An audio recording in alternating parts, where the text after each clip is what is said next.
Good morning students. BSc third year अपना चल रहा था यूनिट नंबर फर्स्ट का पार्ट सेकंड, जो कि थी सरल आवर्त गति। सरल आवर्त गति में हमने दो चीज़ पढ़ी थी। क्या? एक तो क्षैतिज रेखा क्षैतिज डोरी, और एक पढ़ी थी ऊर्ध्वाधर डोरी। ठीक है, तो क्षैतिज प्रत्यास्थ डोरी और ऊर्ध्वाधर प्रत्यास्थ डोरी में अब चल रहा था हमारा टॉपिक ऊर्ध्वाधर प्रत्यास्थ डोरी। उसके ऊपर क्वेश्चंस देखते हैं। जैसे क्वेश्चन है हमारे पास, एक भारहीन प्रत्यास्थ डोरी जिसकी स्वाभाविक लंबाई L है एक सिरे से लटकाई जाती है। ठीक है भाई, तो जैसे जैसे अपन लिखा हुआ है वैसे वैसे क्या बनाते हैं, डायग्राम बनाते हैं उसका। तो एक भारहीन मतलब जिसका कोई भार नहीं है डोरी का, तो भारहीन प्रत्यास्थ डोरी इस सिरे O से लटकाई जाती है। तो O से कहाँ तक पहुँच गई है? A तक। ठीक है भाई, और इसकी स्वाभाविक लंबाई आपको दी हुई है L। दूसरी बात, एक सिरे से लटकी है तथा दूसरे सिरे से दो विभिन्न कण की सहती M1 तथा M2 बंधे हुए हैं। ठीक है, तो भाई एक साइड में तो बांधा गया कण M1, ठीक है, और दूसरी तरफ कण बांधा गया है M2। तो भाई दो कंडीशन आ रही है अपने पास, ये O है और ये बिंदु है A', जहाँ कण बांधा गया है M2, वही स्वाभाविक लंबाई है शुरू में तो L। ठीक है, उसके बाद आपको लिखा हुआ है बांधे गए हैं, यदि इनके संगत आवर्तकाल T1 तथा T2 हो। भाई इसके लिए आवर्तकाल अपने पास क्या है? T1, और इसके लिए हो गया T2। तो C1 तथा C2 इसके लिए स्थैतिक विस्तार हो तो सिद्ध करो कि G into T square T1 square minus T2 square is equal to 4 pi C1 minus C2। ठीक है भाई, तो इसका स्थैतिक विस्तार मतलब थोड़ा सा यदि बड़े ये इसका भार की वजह से नीचे आएगा तो किस तक पहुंचेगा? ये बिंदु B तक। इसका स्थैतिक विस्तार है आपके पास C1, और ये पहुंचेगा बिंदु B' तक जिसका स्थैतिक विस्तार है C2। ठीक है भाई, तो इसका आवर्तकाल था अपने पास T1, इसका आवर्तकाल था T2। हो गया। तो भी देखते हैं, सबसे पहले माना कण की स्वाभाविक लंबाई कितनी थी? ये तो क्वेश्चन में दी हुई है। कण की स्वाभाविक लंबाई है आपके पास L। तब संतुलन की अवस्था में, जब कण संतुलित अवस्था में है तो इस पर जो भार लग रहा है, तनाव T बराबर किससे संतुलित होता है? mg उसके भार द्वारा, और तनाव का मान होता है लैम्डा स्थैतिक विस्तार, और जी स्थैतिक विस्तार है ना C1 और C2 अलग अलग के लिए। तो आप क्या मान लोगे? लैम्डा B अपॉन प्रारंभिक लंबाई L। यहाँ B क्या है? स्थैतिक विस्तार। B की डोरी में कितना विस्तार हुआ? भाई अलग अलग कंडीशन है, B बराबर C1 भी है और B बराबर C2 भी है, तो आपने कॉमन मान लिया क्या? B। उसके बाद देखते हैं ऊर्ध्वाधर डोरी हेतु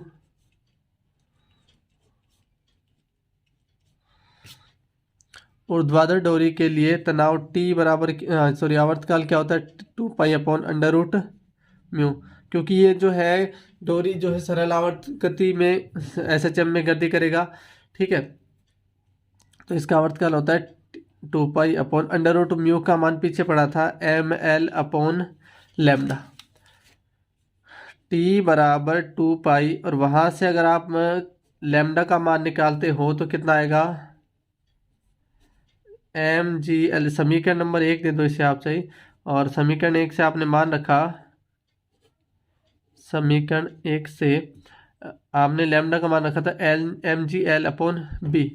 MGL अपॉन B चला गया ऊपर, ये M और L से M और L कैंसिल। T बराबर आपके पास आ गया 2 pi under root B upon G, समीकरण नंबर 2।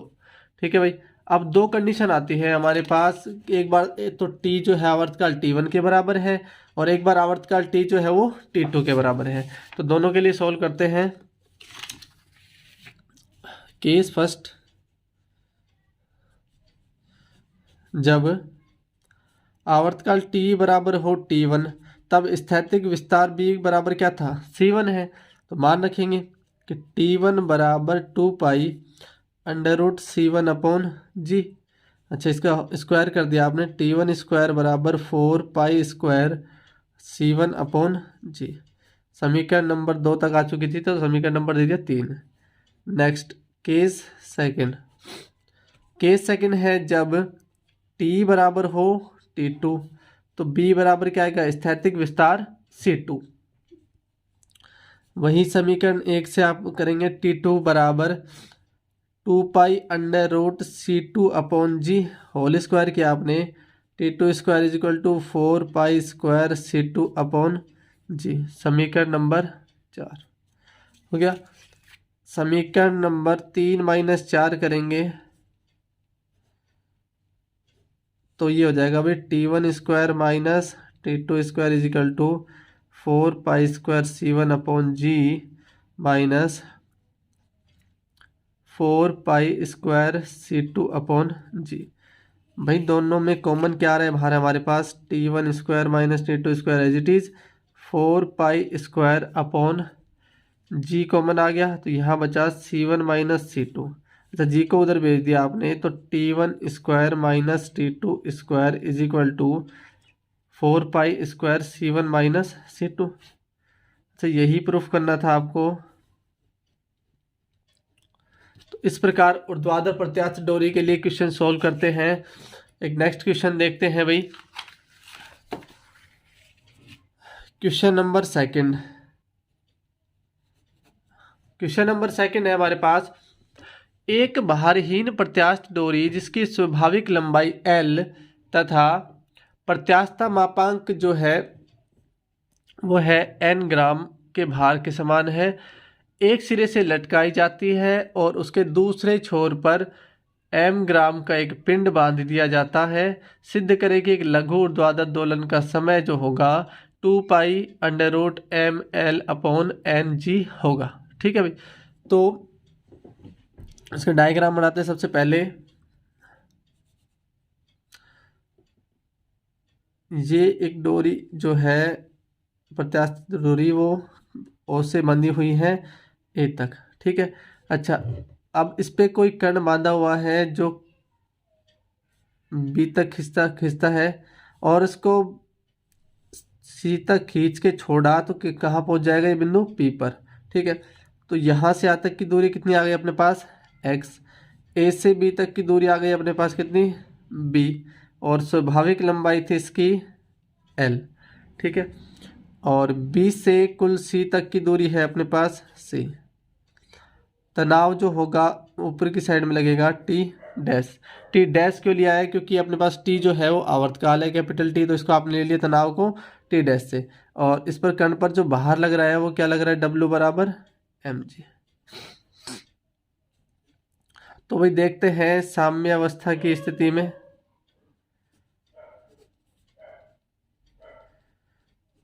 साम्य अवस्था में क्या होता है, तनाव जो लगता है वो किसके बराबर, उसके भार के बराबर, और ये होता है lambda B upon L. B क्या है, स्थैतिक विस्तार है, कितना इसमें विस्तार हुआ, ये इसका विस्तार हो गया।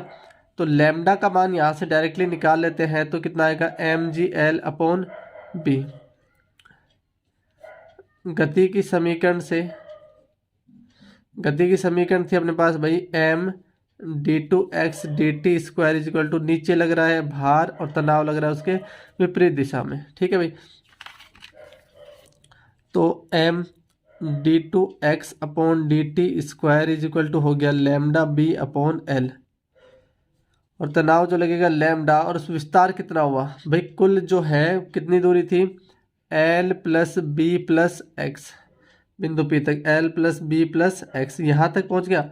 अच्छा इसमें स्वाभाविक लंबाई कितनी घटा दिया आपने, l अपॉन l। ठीक है, तो l से तो l कैंसिल हुआ और ये कितना आ गया हमारे पास, ये भाई माइनस है बीच में। ठीक है, तो d2x अपॉन dt square is equal to, ये m भी रखेंगे, lambda b upon l minus lambda b upon l और minus lambda upon l into X, ये कैंसिल हो गया। d2x अपॉन dt square is equal to हमें मिलेगा माइनस का lambda upon ml into X, और आपने माना कि म्यू बराबर है लैम्डा अपॉन ml, तब d2x अपॉन dt square is equal to minus का म्यू एक्स, और ये जो है SHM का समीकरण है कि भाई कण जो है किस में गति करता है, SHM में, सरल आवर्त गति में। ठीक है। अच्छा, एक म्यू का मान जो है आप ऐसे भी लिख सकते हैं क्या, म्यू बराबर बाहर जो था एक बार कितना था, m था, और एक बार n था। आप इसे लिख सकते हैं लैम्डा B/L बराबर किसके था, mg के, पीछे समीकरण में यहाँ से। और एक बार n लोगे तो कितना आएगा अपने पास, Ng/ml। म्यू का मान आ गया, तो इसके लिए आवर्तकाल निकाल लेते हैं।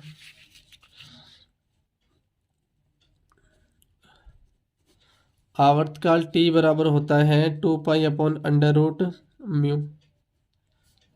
2π/√μ। म्यू का मान कितना आया, Ng/ml 2π/√ml/ng।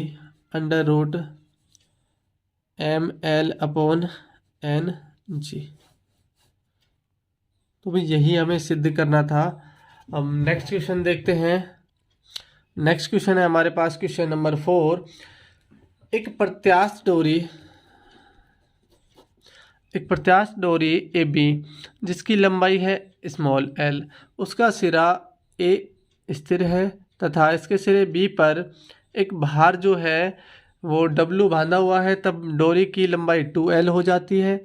यदि एक भार 1/4 ऑफ W B से बांधा जाए तो A के तल से डाला जाए उस भार को, तो सिद्ध करें कि SHM का आयाम जो होगा वो 3l/4 होगा। और दूसरा पॉइंट है यह 2l दूरी तक गिरेगा। और तीसरा पॉइंट है उसका आवर्तकाल निकालना है जो कि √L/4g और ब्रैकेट में 4√2 + पाई + 2 sin इनवर्स 1/3 है। तो इसको सोल्व करेंगे भाई। प्रारंभिक स्थिति मतलब डायग्राम बनाते हैं तो किस प्रकार बनेगा, बिंदु A से एक डोरी जो है प्रत्यास्थ डोरी जिसकी लंबाई है AB की स्वाभाविक लंबाई L, ठीक है, और B से एक भार जो है वो W बांधा जाता है इस प्रकार। तब इस डोरी की लंबाई कितनी हो जाती है पूरी 2l। तो ये l था, ये l कितनी हो गई, टोटल 2l हो गई।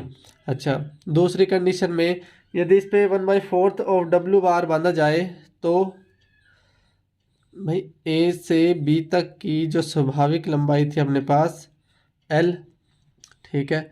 अच्छा, B से और C तक की जो लंबाई हो गई वो भाई इसके भार के कारण कुछ खिंचाव होगा इसमें, तो ये हो गई B।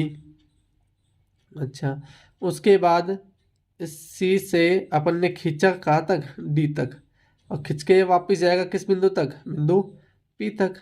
तो C से P तक की दूरी कितनी हो गई, x। और इस C से और जहाँ तक आपने खींचा था वो क्या हो गया, इसका आयाम हो गया D, यहाँ तक। तो इसको सोल्व करते हैं। माना डोरी की स्वाभाविक लंबाई बराबर L एवं B डैश बराबर आपके पास होगा L। B से B डैश की दूरी भी कितनी है L, और A से B डैश तक की दूरी कितनी हो गई 2l। क्वेश्चन में कहा है कि 2l हो जाती है। अच्छा, बिंदु B डैश पर विराम अवस्था में T बराबर होगा W, जो कि भार के कारण उसका तनाव जो है संतुलित हो जाता है, और विस्तार कितना हुआ 2l माइनस प्रारंभिक लंबाई L/L। तो ये आएगा भाई 2l - L lambda L/L, L से L कैंसिल हो, कितना आ गया लैम्डा, तनाव का मान। तो आप लिख सकते हो T बराबर W = लैम्डा, समीकरण नंबर 1। नेक्स्ट इस वाले में देखते हैं, जब कण बिंदु C पर हो तब तनाव, इसमें तनाव था आपके पास T और इसमें तनाव होगा C बिंदु के लिए T डैश। तनाव है T डैश बराबर lambda L + B + x minus प्रारंभिक लंबाई L/L। L से L कट गया, T टी डैश बराबर आ गया lambda B plus X upon L. गति की समीकरण क्या कहती है भाई? गति की समीकरण से M D two x upon D T square is equal to W upon 4 बाहर लटकाया हुआ था इस वाले पर, तभी तो तनाव इसका क्या था? टी डैश था। M D two x upon D T square is equal to W upon 4 minus T dash का मान था lambda B plus X upon L. थोड़ा सा और खोला इसको, D two x upon D T square is equal to W upon 4। अच्छा, W का मान जो था लैम्डा है, या फिर आप लिख सकते हो लैम्डा अपॉन एम। डब्ल्यू की जगह आपने लिख दिया लैम्डा और upon 4 minus lambda B upon L minus lambda X upon L. ठीक है भाई।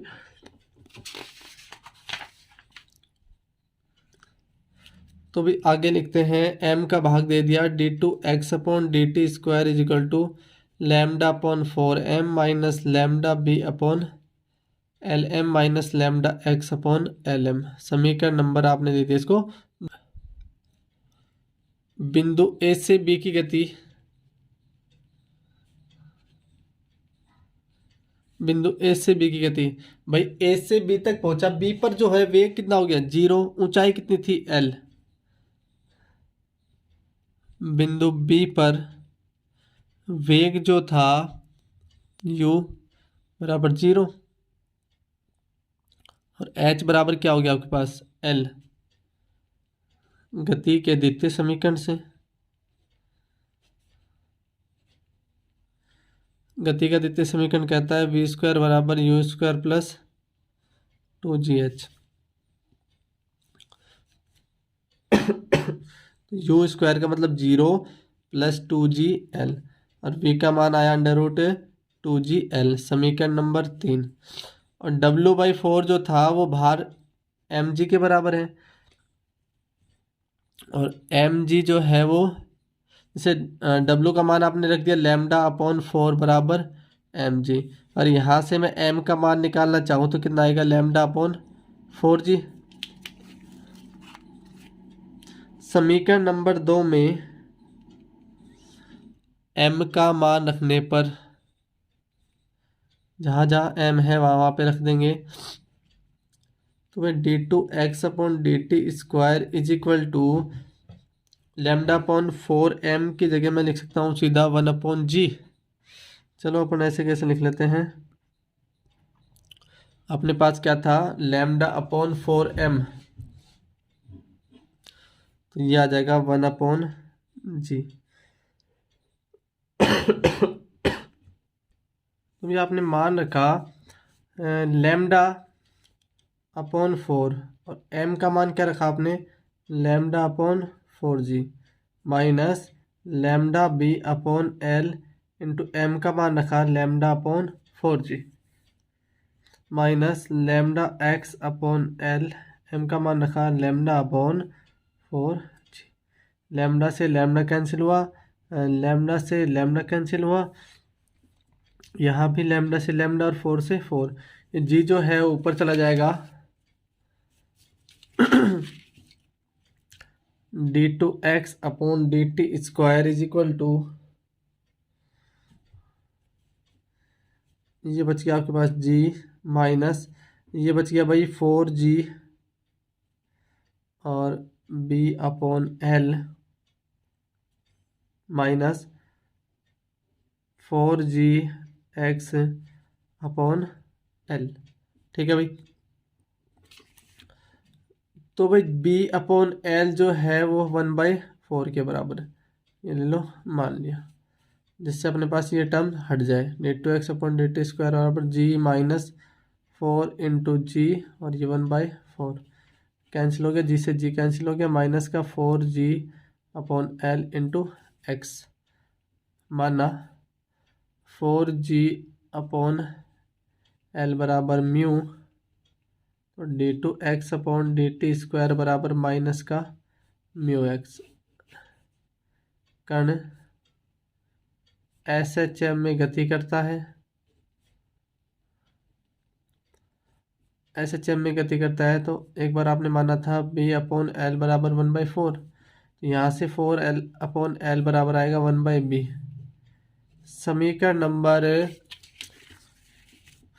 4 थी अपने पास क्या, ये d2x/dt² बराबर -μx, ये आप ले सकते हो समीकरण 4 से। d2x/dt² को आप लिख सकते हो v/dv बराबर माइनस का μx, v dv बराबर -μx और dx, दोनों का समाकलन किया आपने। समाकलन से मिलेगा हमें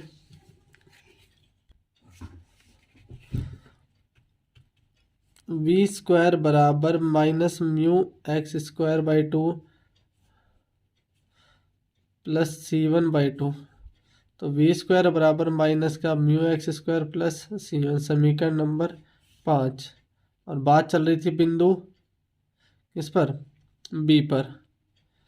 अंतिम वेग v बराबर आपने निकाल लिया था √2gl पीछे से। x बराबर दूरी जो है बिंदु b पर पहुंचने पे क्या हो जाती है, b। मान रखेंगे v² की जगह हो गया इसका स्क्वायर 2gl बराबर माइनस का μb² प्लस c1। तो c1 का मान कितना आया, 2gl प्लस μb²। तो v² में मान रखा आपने माइनस का μx² plus μb² plus 2gl, और v² बराबर आया 2gl प्लस में μ² कॉमन ले लिया आपने, ये हो गया b² माइनस x²। समीकरण नंबर दे दिया आपने इसको 6। बिंदु डी पर भाई लास्ट बिंदु पर पहुंचेगा तो वेग 0 खींच के छोड़ दिया था वहां पे अपन ने, और दूरी जो हो गई वो कितनी हो गई, d। तो ये 0 बराबर 2gl μb² माइनस d²। यहाँ से आपके पास मिला ये था हाँ प्लस का, ठीक है भाई।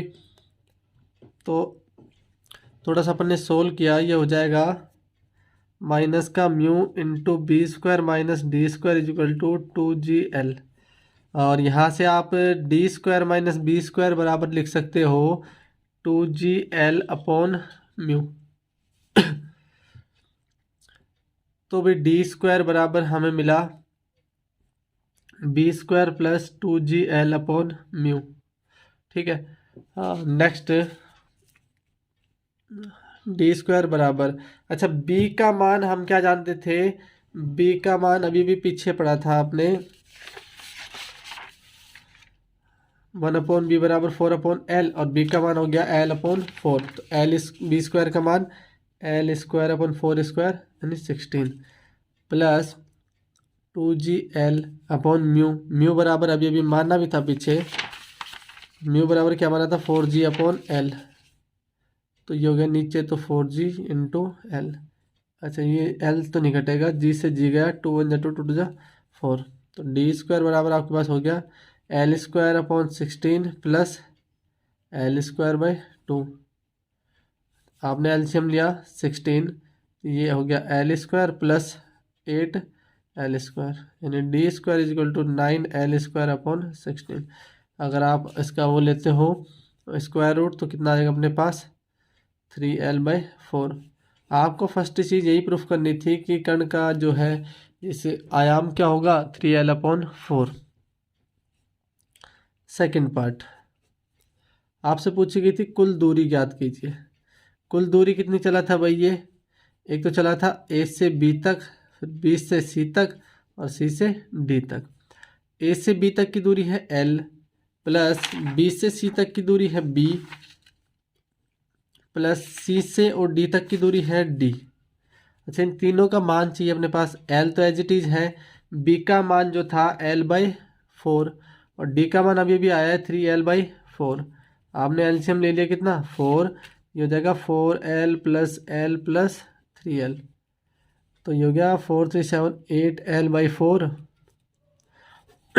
सेकंड नंबर यही प्रूफ करना था कि यह कुल 2L दूरी तक जाता है, तो ये भी निकाल दिया आपने। एक चीज़ और निकालेंगे, अब हमें निकालना है इसका आवर्तकाल नंबर 3। आवर्तकाल, आवर्तकाल जो होगा टी बराबर, अच्छा सबसे पहले आवर्तकाल का मतलब पूरे एक दोलन काल में लगा समय क्या कहलाता है? आवर्तकाल। भाई ए से गया बी तक, ठीक है, प्लस बी से सी तक समय, प्लस फिर सी से डी तक का समय। अच्छा ये तो एक तरफ जाने की दूरी है और वापस आने की दूरी, तो इसको क्या कर देते हैं अपन? डबल। तो ये क्या निकल जाएगा इसका? आवर्तकाल। तो भाई टी बराबर 2, ए से बी तक के समय को मैंने मान लिया T1, बी से सी तक के समय को मान लिया T2, सी से डी तक के समय को मान लिया आपने T3। तो भाई ये समीकरण दे दो, लास्ट समीकरण थी हमारे पास 6, इसको आपने दे दी समीकरण नंबर 7। और समीकरण 7 में T1 T2 T3 का मान निकालना है। और T1 का मान सबसे पहले ए से बी तक का समय निकाल लेते हैं, उसका डबल T1, ठीक है भाई। ए से बी तक का समय निकालेंगे गति के प्रथम समीकरण से, v बराबर u प्लस ए टी। तो प्रारंभिक तो देखो ये ए से बी तक चल रहा है तो प्रारंभिक वेग तो 0 होगा, क्योंकि जो है कण जो है ए पर तो बंधा हुआ था और बी पर वो लटका हुआ है, मतलब एक विराम अवस्था की स्थिति में, तो प्रारंभिक वेग उसका 0। और अंतिम वेग v बराबर आपने निकाला था 2g√2gl। और ए जो है वो क्या है? गुरुत्वीय त्वरण है, क्योंकि नीचे गुरुत्वाकर्षण बल के अधीन जो है वो कण लटका हुआ है। तो v की जगह आपने लिख दिया 2gl, u का मान 0 प्लस gt।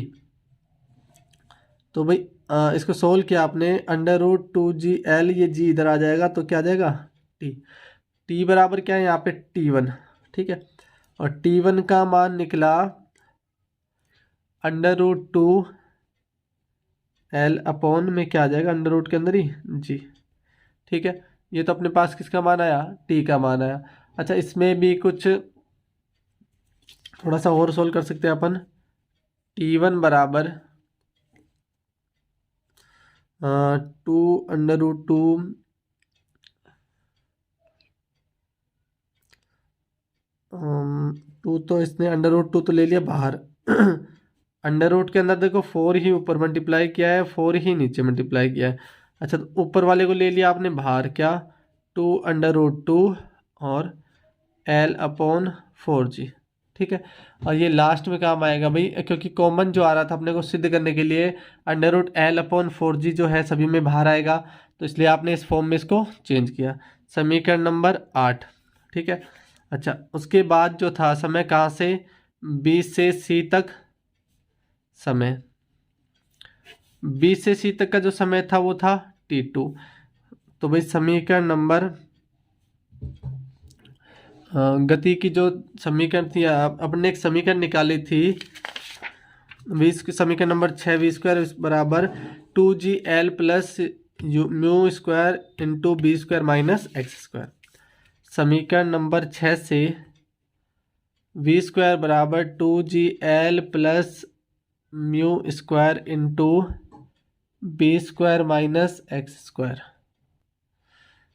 तो भाई इसमें मान रखा v² बराबर 2gl as it is, plus mu की जगह आप क्या रख सकते हो? 4g/l, ठीक है, इंटू b², l² अपॉन 16, पीछे सोल्व किया था, b की value l/4 minus x², x² का मान क्या आएगा? x² को एज इट इज रखा, तो v² is equal to 2gl plus इसको मल्टीप्लाई कर लिया आपने 4g/l into l²/16 minus 4gx²/l, l से एक l कैंसिल हुआ, 4×4=16, v² is equal to 2gl plus ये बचा कितना अपने पास? gl/4 minus 4gl into x², ठीक है। थोड़ा सा इन दोनों को सोल्व किया तो कितना आ जाएगा? 9gl/4, ठीक है, minus 4g/L into x square. हमें कॉमन में क्या चाहिए भाई, या फिर इसका आपने क्या कर दिया, स्क्वायर रूट या वी स्क्वायर बराबर आपने लिखा है 4g/L कॉमन ले लिया, तो कितना बचेगा यहाँ पे भाई 9, ऐसे कैसे, जी भी गया बाहर, एल भी गया, 9L² और नीचे से 4 बाहर लिया तो इसका मतलब 16, 4g/L बाहर लिया, कितना बचेगा ओनली एक्स स्क्वायर। अच्छा वी स्क्वायर का वर्गमूल लिया तो कितना आएगा हमारे पास, तो v बराबर √4g/L √9L²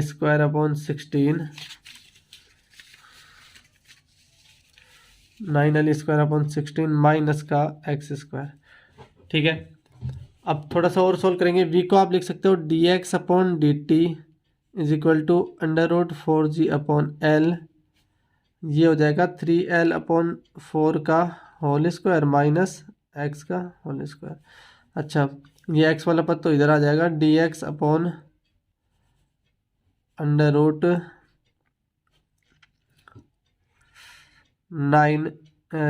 3L/4 का whole square minus x square, और आप इसको यहाँ पे लेके आओगे √L/4g, और यहाँ पे आ जाएगा ओनली dt। दोनों पक्षों का समाकलन किया, √L/4g एज इट इज़, और यहाँ से समाकलन होगा, ये अपर लिमिट है 0 से लगाकर b तक। ठीक है, क्योंकि ये जो अपन निकाल रहे हैं b से c तक की समय निकाल रहे हैं, b से c तक का आवर्तकाल निकाल रहे हैं, तो इसका समाकलन dx/√3L/4 का होल स्क्वायर माइनस का एक्स स्क्वायर बराबर dt। समय जो है वो क्या है, 0 से लगाकर अपने पास t2 √L/4g, और इसका समाकलन होगा sine inverse a² minus x square का साइन इनवर्स x/a 3L, ये हो जाएगा 4x 0 to b। अच्छा इस b की जगह चलो एक बार लिख लेते हैं, सॉल्व कर लेते हैं पहले।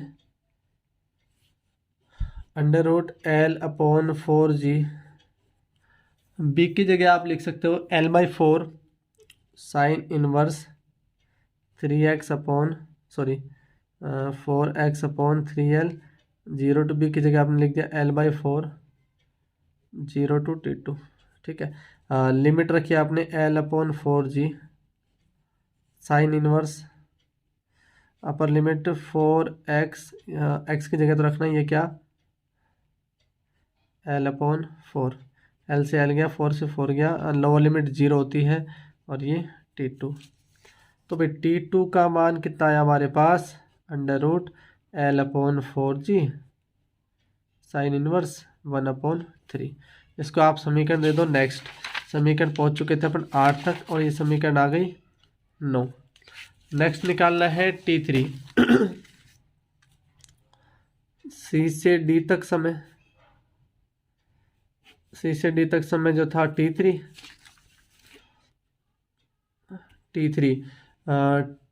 t3 जो होता है आवर्तकाल का 4th पार्ट, क्योंकि c से d तक जब अपन चल रहे थे, c से d तक, तो ये क्या हो गया, आवर्तकाल का चौथा पार्ट, 1 2 3 और 1 4 4th पार्ट। तो भाई 1/4 पार्ट ऑफ क्या 2π/√μ, क्योंकि आपको कहा गया था कि जब बिंदु इस कंडीशन में इस पर भार कितना लटकाया जाता है 1/4 ऑफ w। ठीक है, इसका आवर्तकाल भी क्या हो जाएगा, समय आवर्तकाल का 4th पार्ट। तो थोड़ा सा इसको सोल्व किया आपने, t3 इज इक्वल टू कितना आ गया, ये आ गया π/2, और √μ की जगह आप क्या लिख सकते हो,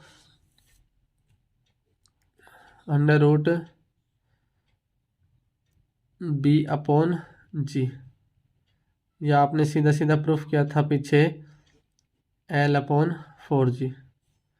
समीकरण नंबर आ गया आपके पास 10। t1 t2 और t3 का मान समीकरण नंबर किस में रखना है, एक समीकरण पीछे थी पीछे 7 में 8 9 10 से मान रखना है। 7 में समीकरण 8 9 व 10 से मान रखने पर आवर्तकाल t बराबर आ गया 2 into T1 plus T2 plus T3।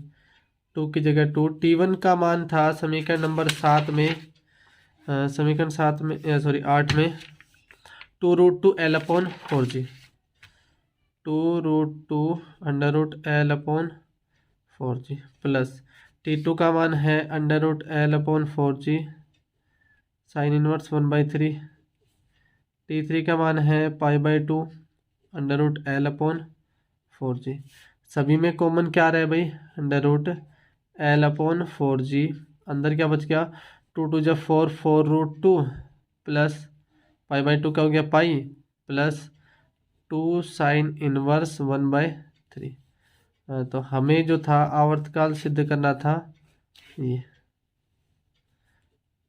तो भाई 3 चीज़ें अपन ने प्रूफ की इस क्वेश्चन में। सबसे पहले आपसे पूछा गया था कि यह इसका आयाम बताओ, 3L/4 होगा। कुल दूरी जो है वो 2L तक पहुंचेगी। और उसके बाद आवर्तकाल जो था √L/4G 4√2 plus pi plus 2 sine inverse 1/3 होगा। तो इस प्रकार हमने क्वेश्चन सोल्व किए। तो ये आपकी यूनिट नंबर फर्स्ट जो है कंप्लीट होती है। कुछ क्वेश्चन है उसके आपको PDF दे दी जाएंगे। तो यूनिट नंबर फर्स्ट कंप्लीट।